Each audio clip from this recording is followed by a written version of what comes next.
Hello বন্ধুরা, take Bengali পরিবারের আরও একটা ইন্টারেস্টিং টেক নিউজ নিয়ে আমি প্রিয়তোষ আপনাদের সামনে। আজকের টেক নিউজে প্রথমেই হোয়াটসঅ্যাপের একটা ছোট্ট আপডেট আপনাদের সাথে শেয়ার করে নিই। হোয়াটসঅ্যাপে এতদিন পর্যন্ত যদি আপনি হোয়াটসঅ্যাপ ওয়েব ইউজ করতেন তাহলে আপনার মোবাইলের হোয়াটসঅ্যাপটাও কিন্তু ইন্টারনেটের সাথে কানেক্টেড হওয়ার দরকার পড়তো এবং তারপরে কিন্তু আপনার ডেস্কটপে বা ল্যাপটপে হোয়াটসঅ্যাপ ওয়েবটা কানেক্ট হতো। এখন থেকে আপনার মোবাইলে ইন্টারনেট পরিষেবা না থাকলেও আপনার হোয়াটসঅ্যাপ ওয়েব কিন্তু ডেস্কটপে কানেক্টেড হয়ে যাবে এবং সেক্ষেত্রে ডেস্কটপের যে ইন্টারনেট বা ল্যাপটপের যে ইন্টারনেট সেটা থাকলেই হবে, আপনার ফোনের ইন্টারনেট পরিষেবা দরকার নেই। অবশ্যই একটা ভালো আপডেট, তাই সবার প্রথমেই আপনাদের সাথে শেয়ার করে নিলাম। কেমন লাগছে আমাদের টেক নিউজ? অবশ্যই যদি ভালো লেগে থাকে আপনার কর্তব্য লাইক করে এই ভিডিওটা আরও কয়েকজন বন্ধুর কাছে বেশি পৌঁছে দেওয়া। আর সপ্তাহের শেষ দিন বুঝতেই পারছেন টেক নিউজ কম রয়েছে, তবে বেশ কিছু ইন্টারেস্টিং টেক নিউজ রয়েছে। যদি আমাদের পরিবারে প্রথম এসে থাকেন অবশ্যই রিকোয়েস্ট করব সাবস্ক্রাইব বাটনটা প্রেস করে বেল আইকনটা অবশ্যই প্রেস করে রাখবেন এই ধরনের টেক আপডেট সবার আগে পাওয়ার জন্য। আসুন শুরু করি। এরপরে আমরা কথা বলবো প্রসেসরকে নিয়ে। এই বছরের সবথেকে সেরা এবং সবথেকে পাওয়ারফুল যে প্রসেসরটা লঞ্চ করবে কোয়ালকমের তরফ থেকে, কোয়ালকম স্ন্যাপড্রাগন 898। কবে লঞ্চ করছে তার লঞ্চ ডেট সামনে চলে এসেছে। 30শে নভেম্বর থেকে 2রা ডিসেম্বর পর্যন্ত কিন্তু টেক সামিট অনুষ্ঠিত হতে চলেছে এবং এই কয়েকদিনের মধ্যে যে কোনো একটা দিন কোয়ালকম স্ন্যাপড্রাগন 898 চিপসেটটাকে ঘোষণা করবে কোয়ালকম।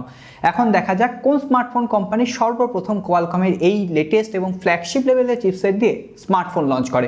এই বছরই কিন্তু আমরা মোটোরোলার তরফ থেকে কোয়ালকম স্ন্যাপড্রাগন 898 চিপসেট দিয়ে একটা স্মার্টফোন দেখতে পেতে পারি। এছাড়াও শাওমি বলে দিয়েছে MI12 যে ফোনটা তারা লঞ্চ করবে ফ্ল্যাগশিপ ডিভাইস, সেখানেও আমরা এই চিপসেটটা দেখতে পাবো। এখন দেখা যাক স্যামসাংও তাদের S22 সিরিজে হয়তো এই চিপসেটটা দেবে, তবে সেটা ইউরোপের বাজারে আমরা কিন্তু এক্সিনোস ভ্যারিয়েন্টই পাবো। এরপর আমরা কথা বলবো গুগলের পিক্সেল ফোনকে নিয়ে। গুগলের পিক্সেল 6 সিরিজ অলরেডি লঞ্চ করে গেছে, আজকে পিক্সেল 6 সিরিজকে নিয়ে কোনো কথা নেই। আপনারা সকলেই জানেন গুগল কিন্তু তাদের একটা ফোল্ডিং ফোনের উপর কাজ করছে এবং লেটেস্ট লিক বলছে এই ফোল্ডিং ফোনটা নাকি একদম 2022 সালের প্রথম দিকেই লঞ্চ করে যাবে। যদিও আমাদের দেশে লঞ্চ করবে কিনা আমরা জানি না, তবে ইউরোপ কান্ট্রিতে অবশ্যই লঞ্চ করবে। তবে সবথেকে ইন্টারেস্টিং যে কথাটা, এই গুগলের পিক্সেল ফোল্ড ফোনে কিন্তু ক্যামেরাটা অতটা ইমপ্রুভমেন্ট হবে না। আমরা পিক্সেল 6 সিরিজের যে ক্যামেরা সেন্সর পেয়েছিলাম সেটা কিন্তু গুগলের পিক্সেল ফোল্ড ফোনে পাবো না। গুগলের পিক্সেল ফোল্ড ফোনে আমরা আগের জেনারেশনে গুগল পিক্সেল 5-এ যে ক্যামেরা সেন্সরটা পেয়েছিলাম সেটা পাবো, অর্থাৎ 12.2 মেগাপিক্সেলের একটা স্যামসাংয়ের GN1 সেন্সর। গুগল এটা কেন করলো আমার জানা নেই, তবে হ্যাঁ গুগলের অবশ্যই ক্ষমতা আছে এই পুরনো যুগের ক্যামেরা সেন্সরটাকে অপটিমাইজ করে তারা একটা বেটার পারফরমেন্স প্রোভাইড করতে পারে। তো দেখা যাক, অবশ্যই গুগলের ফোল্ডিং ফোনের জন্য আমরা অপেক্ষা করব। এরপর তাহলে স্যামসাংয়ের কথায় আসি। স্যামসাংয়ের তরফ থেকে আজকে সব থেকে বড় খবর, এই বছরের সব থেকে দামি খবর, স্যামসাং গ্যালাক্সি S22 আলট্রা যে ফোনটা, সেই ফোনটার একদম হ্যান্ডস অন ছবি সামনে চলে এসেছে। অলরেডি আমরা বিভিন্ন ধরনের লিক ইমেজ সামনে পেয়েছিলাম, কিন্তু এই ফোনটা সব থেকে আলাদা দেখতে এবং এই ফোনটায় দেখা যাচ্ছে নিচের দিকে কিন্তু একটা S পেনের সাপোর্ট রয়েছে, অর্থাৎ অবশেষে স্যামসাংয়ের নোট সিরিজ কিন্তু S সিরিজের দ্বারা রিপ্লেস হয়ে গেল। এছাড়াও এখানে দুটো ভ্যারিয়েন্ট থাকবে, একটা কোয়ালকম স্ন্যাপড্রাগন 898, একটা এক্সিনোসের 2200 ভ্যারিয়েন্ট। সো আমরা কিন্তু 2200 ভ্যারিয়েন্টটা পাবো এবং সেখানে AMDর প্রসেসর থাকবে। এছাড়াও এখানে কার্ভ ডিসপ্লে রয়েছে বোঝা যাচ্ছে এবং পেছনের দিকে ক্যামেরা হাউজিংটা অবশ্যই আমার সুন্দর লাগছে, তবে অনেকটা ওই স্যামসাং গ্যালাক্সি A32 এই লুকটা কিন্তু মনে করিয়ে দিচ্ছে পেছন থেকে। তবে অবশ্যই এটা ফ্ল্যাগশিপ লেভেলের ফোন এবং ফ্ল্যাগশিপ লুকই প্রোভাইড করছে। কেমন লাগছে স্যামসাংয়ের এই নতুন লুক অবশ্যই কমেন্ট বক্সে লিখে জানাবেন। তবে এর সঙ্গে সঙ্গে এই ফোনটার বেশ কিছু স্পেসিফিকেশন সামনে চলে এসেছে, যেমন বলা হচ্ছে এখানে 2K ডিসপ্লে থাকবে এবং সেন্টার পাঞ্চল একটা ডিসপ্লে থাকবে। এর সঙ্গে সঙ্গে 100 মেগাপিক্সেলের একটা ক্যামেরা থাকবে, 10x পেরিস্কোপিক জুম সাপোর্ট থাকবে।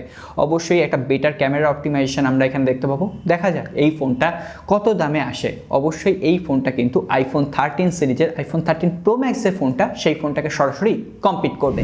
এরপর বাংলাদেশের বন্ধুদের জন্য একটা খাসা খবর রয়েছে।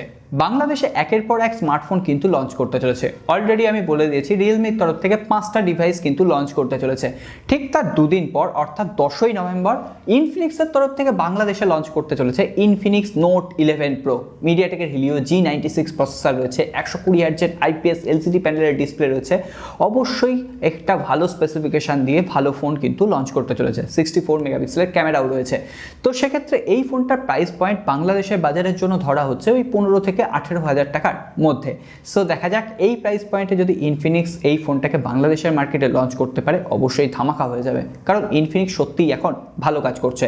শুধুমাত্র সফটওয়্যারের একটু অপটিমাইজেশন পারমিশন দরকার। এই কিছুক্ষণ আগে বলছিলাম কোয়ালকম স্ন্যাপড্রাগন 898 চিপসেটটা ঘোষণা করবে, ঠিক তারপরেই স্মার্টফোন কোম্পানিগুলো বলা বলি আরম্ভ করে দেবে কে প্রথম কোয়ালকম স্ন্যাপড্রাগন 898 চিপসেট দিয়ে স্মার্টফোন লঞ্চ করবে। অলরেডি একটা কিন্তু আমরা লিস্ট পেয়ে গেছি। প্রথমেই বলি মোটরোলা একটা স্মার্টফোন লঞ্চ করবে যেখানে কোয়ালকম স্ন্যাপড্রাগন 898 চিপসেট থাকবে। শাওমি একটা স্মার্টফোন লঞ্চ করবে। অবশেষে শোনা যাচ্ছে ভিভো সাব ব্র্যান্ড আইকিউ কিন্তু একদম 2022 সালের প্রথম দিকেই তাদের একটা স্মার্টফোন লঞ্চ করবে যেখানে কোয়ালকম স্ন্যাপড্রাগন 898 চিপসেট থাকবে এবং তার মডেল নাম্বার হতে পারে IQ9 লিজেন্ড। যদিও IQ9 লিজেন্ডের একটা ছোট ভাইও লঞ্চ করবে IQ9, এবং সেখানে শোনা যাচ্ছে কোয়ালকম স্ন্যাপড্রাগন 888 প্রসেসর থাকবে। দুটোই অবশ্যই ফ্ল্যাগশিপ লেভেলের ডিভাইস, তবে আইকিউ 2022 সালে কিন্তু বাংলাদেশেও চলে যাবে, এটা মাথায় রাখবেন। দেখা যাক পরবর্তীতে কি খবর আসে, অবশ্যই শেয়ার করব। এরপরে সবশেষে আজকের সব থেকে সেরা খবর রিয়েলমির পক্ষ থেকে। অলরেডি আপনারা যারা টেক নিউজ ফলো করেন তারা জানেন রিয়েলমি কিন্তু একটা আন্ডার ডিসপ্লে ক্যামেরার উপর কাজ করছিল। এই খবর আমি আগেই আপনাদের সাথে শেয়ার করেছিলাম। আজকে এই আন্ডার ডিসপ্লে সেলফি ক্যামেরার যে পেটেন্টটা সেটা কিন্তু সামনে চলে এসেছে। Guesses data recent Twitter handle থেকে আমরা এই পেটেন্টটা পেয়েছি এবং সেখান থেকেই আমরা জানতে পারছি রিয়েলমি যে স্মার্টফোনটা লঞ্চ করছে সেখানে আন্ডার ডিসপ্লে ক্যামেরা তো থাকছেই, এর সঙ্গে সঙ্গে এর ডিসপ্লেটা একটা কার্ভ ডিসপ্লে হবে। এছাড়াও এখানে যে মেটাল ফ্রেম থাকবে সেটাও জানা গেছে।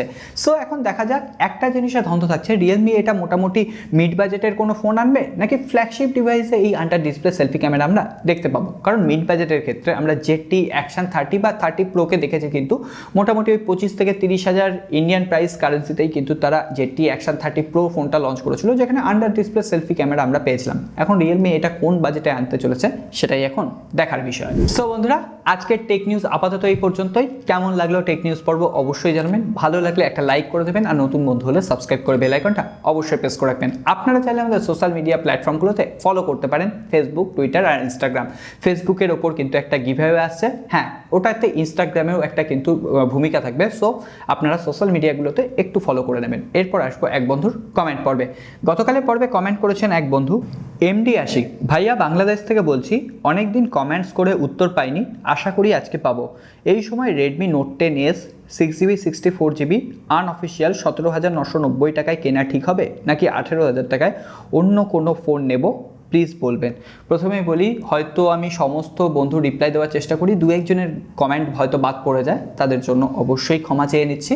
হ্যাঁ, রেডমি নোট 10s আপনি ফোনটা নিতে পারেন, তবে আমি বলবো আর 2 থেকে 3,000 টাকা যদি আপনি বেশি খরচ করতে পারেন তাহলে রেডমি নোট 10 প্রো ফোনটা নিয়ে নিন। সেখানে কোয়ালকম ভ্যারিয়েন্ট পাবেন, ক্যামেরাও যথেষ্ট ভালো, সুতরাং সেই ফোনটা কিন্তু আমি হলে বেছে নিতাম। এছাড়াও রিয়েলমি 8 এই ফোনটাও আপনারা বেছে নিতে পারেন।